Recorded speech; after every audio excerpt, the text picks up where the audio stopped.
How do you watch demos effectively or efficiently? Okay, this is a good question. This is a really good question. Okay, let me see.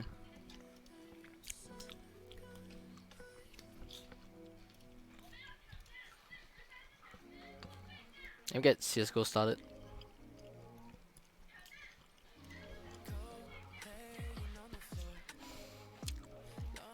I think when you watch a demo, you gotta know what is it that you're looking for before you watch the demo. For example, I have a bunch of demos. As you can see right here, I'm scrolling through them. And before I watch them, I will think and I will just have this like mental note of what I'm trying to look for. And then I start taking notes when I watch through the rounds. For example,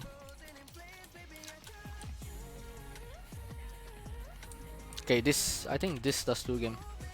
I think this does 2 game is a good example.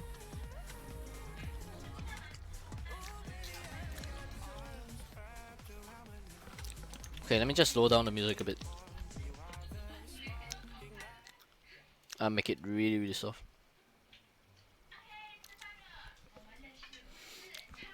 If you're watching a demo and you're writing down what player that and what he's doing, I think that's really good for individual, for improving your individual.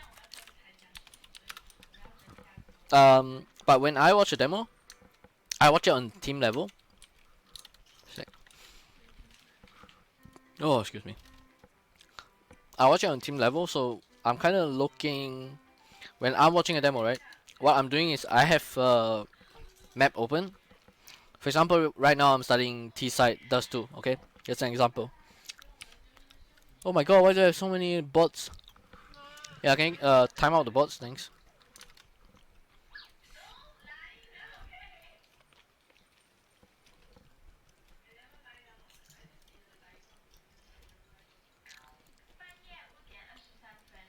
Okay, wait, sorry about that.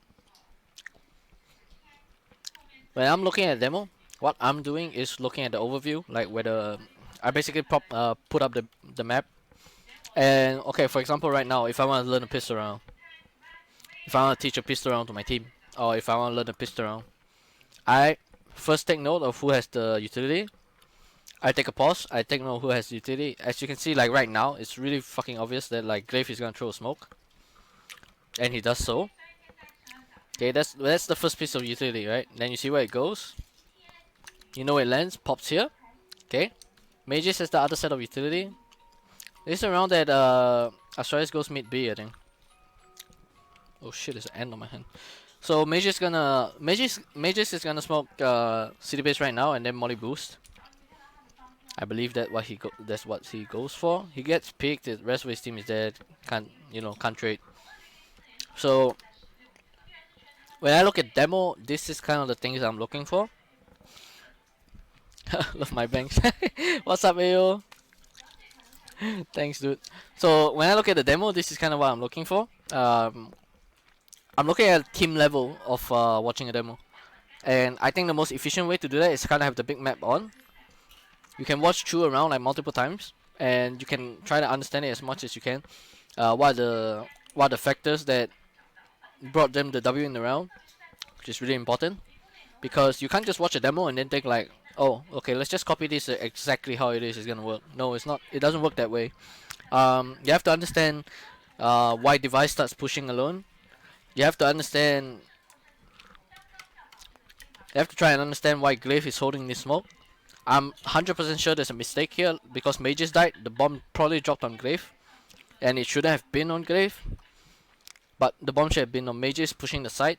So this round, he's kind of stuck here for a bit, and they have to slow the round down because he knows like he's kind of fucked, right? So when I watch a demo, this is what I look for. But if you're watching a demo to try and learn how a player anchors, okay, I'm gonna skip through all this because I'm not really here to talk about the Astralis T rounds. Okay, when you want to watch how a player anchors or rotates or whatever, what I look for when trying to learn my positions is generally what player is playing the position that is the closest to what I'm doing, because every team, every player plays a different way. Your B anchor could, like, some teams might have two in B all the time. Some teams might have one in B all the time. For Dust 2, for example. So it's a bit different. Chris J is kind of the guy that plays like a similar role to me. So I have actually watched this before, but I'm gonna tell you guys what I'm gonna tell you what is the things that I look for when I watch him play. Okay, let's skip this round. This is an anti-eco round. Okay. So when I'm looking at this, this is just really like normal stuff, right? So why is he here? Even though Chris J is actually the mid player, Robs is the B anchor. Okay. In this situation, oh shit. Robs is the B anchor, alright? He's here on the back. Chris J is here, even though he's the mid player. What is he doing here? Like, I'm trying to understand this. And when I watch this, I understand that he's here to get... He's here for two things. One, he's anti-rushing. In case the B rush comes in, they have two players in B. He has close position. He also can hear info really well because he's like so close to tunnels. He can hear like basically anything. If the enemy is rushing like here, he can hear it from here. Alright, a car. So this is kind of where like I'm trying to understand his like the rationale behind his movement, and why his crosshair is here, why he has his weapon out, and why he does the smoke first instead of the B anchor, which is Robs.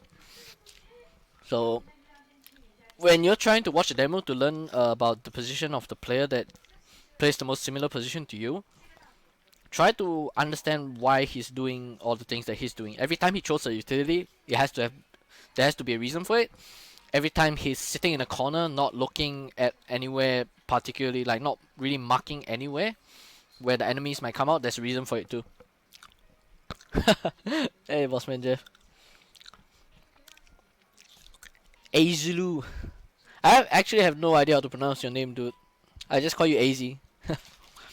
Maybe I joined Tiger and not play. What's that supposed to mean? Okay. Then also, every time he moves, any type of rotation is usually important. So you gotta keep note of things like that. Okay. So what you really want to do is look at his crosshair. Look at what he's trying to be aware of. Look at how mindful he is of his movement, his crosshair placement, everything, and how his rotations and moving around. Like, there is always a reason for a player to start moving on CT, to start rotating. You have to understand why. Okay, right here, he hears device running low dark. Okay, and he starts moving away. So if you're watching this, right now I'm watching without sound, right? So, but I know what he can hear. So if you're watching this, okay, and you see him moving away, you gotta ask yourself why. And then if you just look at the map, you can understand why. When there's more pressure on mid, because one guy is running upper duct to lower duct, like upper tunnel to lower tunnels, that's where he kind of stops anti-rushing B. He lets Robs take over, like taking contact for upper tunnels. And then what he does here instead is just watch mid. He's taking contact for mid. So at this point, both of his teammates are focused on outside, and they start coming in through upper duct. The moment Robs takes the contact, Chris J turns around. This is a setup in the team. These are things that you generally don't get to practice in pucks, only in scrims and stuff. But it's still an efficient way to play. If you have a buddy that you're in the bomb side with, you can just tell him, dude, just watch upper tunnel. I have contact for outside. Don't worry about it. And when you contact, you can tell your teammate, hey, he's coming right now. Outside B. You gotta do something about it. Which is basically what Mousebots does here. Is that Tupel? Tupel near street. Hey, what's up, man? Fuck, it's another bot. It might not be a bot, but you know. So yeah, when you're watching a demo, just kind of be okay. When you're watching a demo of a guy playing on CT, understand why he's doing what. Like for example, the reason why Chris J comes. One moment. Let's go to the next round. The reason why he stares at the wall when he's anti-rushing B is also because he doesn't want to get flashed. Mousepot plays a very dynamic Dust 2 CT, by the way. Chris J can do like basically everything. Sorry, dude.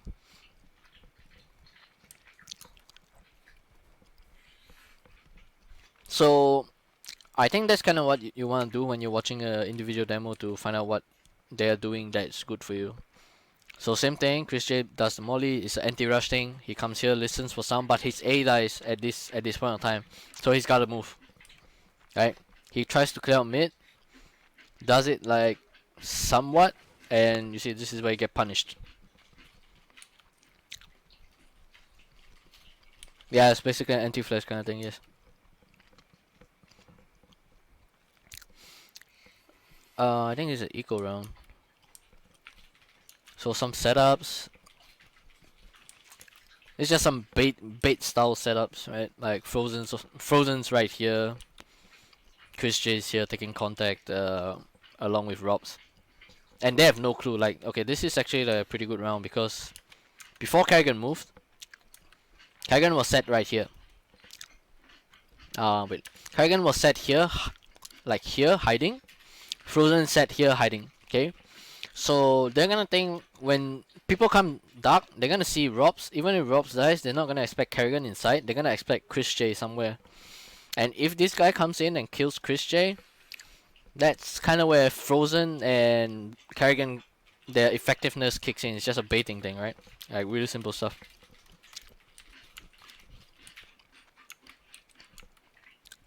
Alright, alright. Thank you for the code, I guess.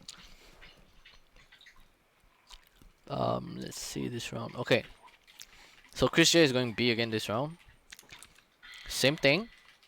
He realized that B rush round might not be coming that soon, so what he does instead is actually go for the anti-rush thing while Robs drops a grenade. Yo, Jay, thanks for the follow. Because that round has not come, and there's a light, and Astralis is playing a slow, methodical game. They've decided that keeping that smoke or that molly is gonna be really effective for them in the long run, so they decide not to use it. So things like this you gotta understand why as well, right? Like, okay, if you're playing a park, right, a team could just rush B every round. So the safest thing to do is just molly it every round and then go for the anti-rush. I mean that's an example, right? But if you're playing at a higher level of CS, you gotta kind of understand like how the state of the game is, how the momentum of the game is, how even the meta game is, right? The B rush could come anytime, yes, of course. But when it doesn't come for like a set amount of rounds, you gotta think like a bit. You gotta be a bit thrifty on utility and you gotta think a bit more about saving it for like later on in the round. So this is kind of where like this is just smart Counter Strike from Robs and Chris J. So everything they do, there's a reason behind it. There's a meaning behind it. When you watch a demo and you're trying to find out what that individual is doing, what you gotta do is keep a really open mind on what they're doing. And whenever they do something, you're gonna like just kind of take note of why they're doing it. Not take note. Take note of the timings that they do it and the reasons why they do it, and trying to understand them. So that's the best way to watch a demo to improve yourself individually, I think. That's my take on it, anyways. This is a really good demo actually because there's some like interesting stuff from Astralis.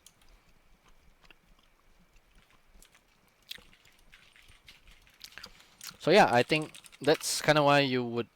That's why you watch a demo. That's how you watch a demo, not why. Sorry.